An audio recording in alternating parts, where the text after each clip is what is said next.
तो कधी खूप हुशार होता, घरचा आधार होता, आई वडिलांची आशा होता.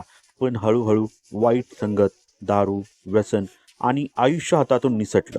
घर विकायला लागलं, नातेसंबंध तुटले, आई रडायची, वडील शांत झाले. एक दिवस आई म्हणाली, तू आमचा मुलगा आहेस, पण आम्ही तुला ओळखत नाही. तो शब्द त्याच्या छातीत खूप खोलवर रुतून बसला.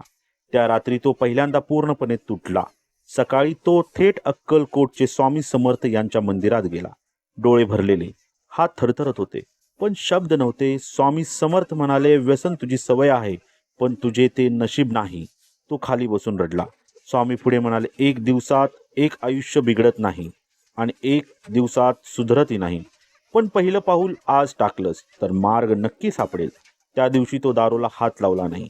दुसऱ्या दिवशी मन थरथर कापत होतं, शरीर साथ देत नव्हतं, पण तो रोज स्वामींच्या फोटोसमोर बसायचा आणि म्हणायचा, आज नाही. दिवस गेले, आठवडे गेले, महिने गेले.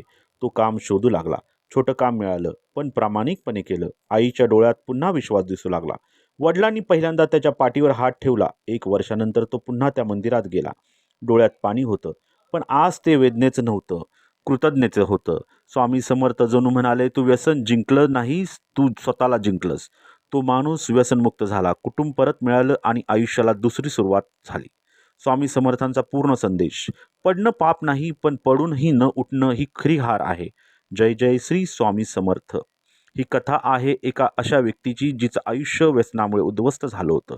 नाती तुटली होती, विश्वास संपला होता आणि आयुष्याला अर्थ उरला नव्हता. अक्कलकोटचे स्वामी समर्थ त्याला आध्यात्मिक बळ देतात आणि एक नवा मार्ग दाखवतात. संयम, धैर्य आणि